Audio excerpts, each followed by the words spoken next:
Welcome to Review Quickie, fast reviews that scratch the itch for new niche, indie, and fan service games.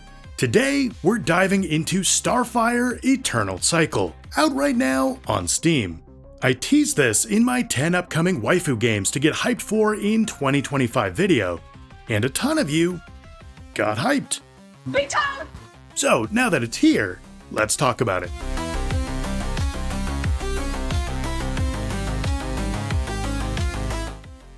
Imagine Hades, but swap out Greek gods for alien bug swarms, Zagreus for a badass space heroine, and escaping the underworld for saving what's left of humanity in a cosmic apocalypse. So what's it like to play Starfire?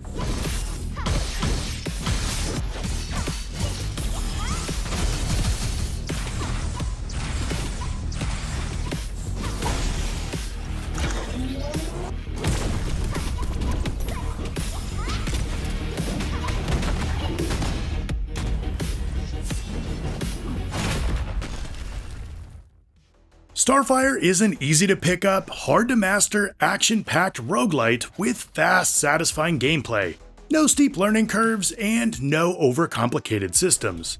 It's a balance of side-scrolling action with the unpredictable buildcraft of roguelites for tight feedback, responsive movement, and random skill progression.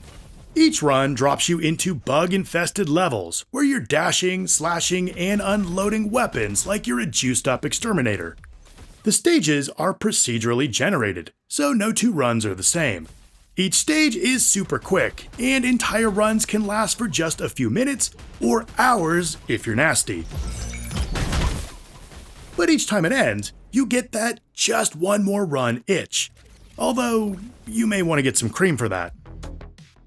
The stages pit you up against an army of different alien and robotic baddies, each one with unique attack patterns and timing. And with the sheer number you're battling at a time, you never have a second to breathe.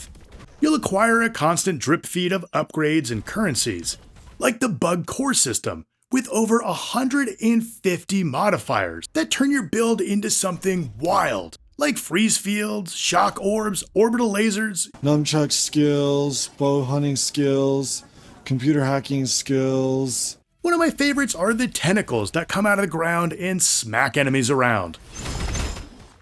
The system isn't overly complex, but don't expect the game to be a cakewalk. Particularly early on, the game can feel punishing as you fight through the same stages again and again.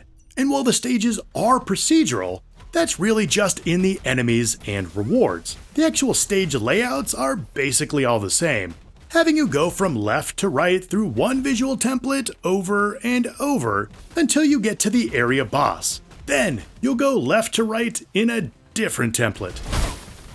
This is a roguelite, so when you die, and yes, you will die, you lose most of what you've acquired and have to start over.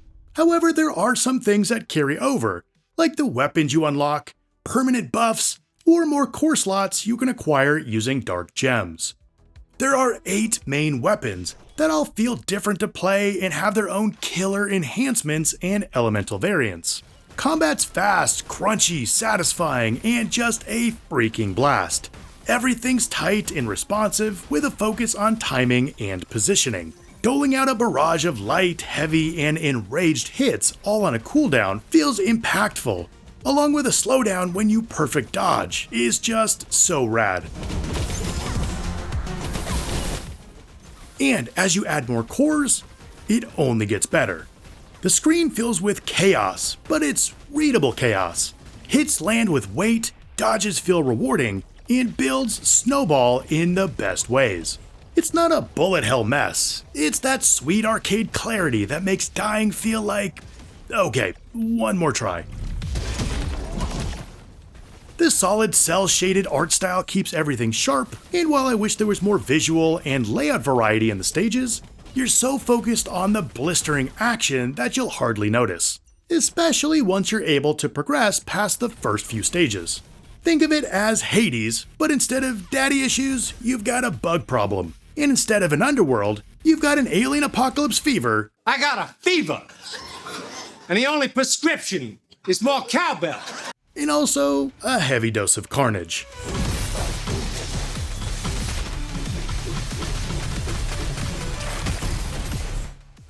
Now what's a bit lighter is the fan service. You'll be controlling a badass heroine, but with the zoomed out view and the focus on the action, don't expect this game to be all about the bounce. Though I did appreciate the cinematic kills and the cutscenes, adding some visual variety and definitely making this game feel more premium. I also appreciated all the different outfits for the main heroine, just don't expect this to be some character creation sandbox.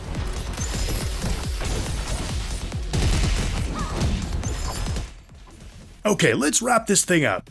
The fast-paced action feels awesome with great feedback, tons of replay value, and the buildcraft keeps you experimenting. I also really dug the clean but flashy art style and the heroine's design.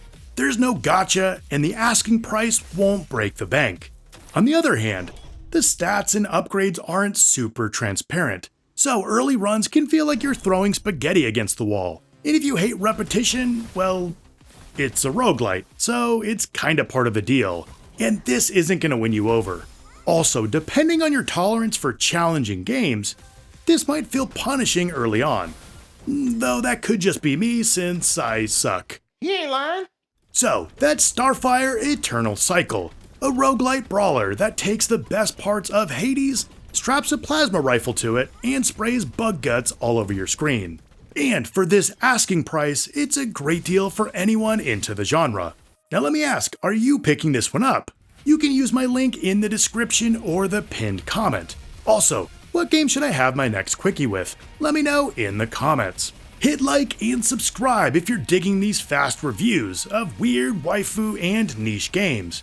And check out my last quickie where I covered Turret Girls for even more bug blasting chaos. I want to thank you so much for watching, and I'll see you next time.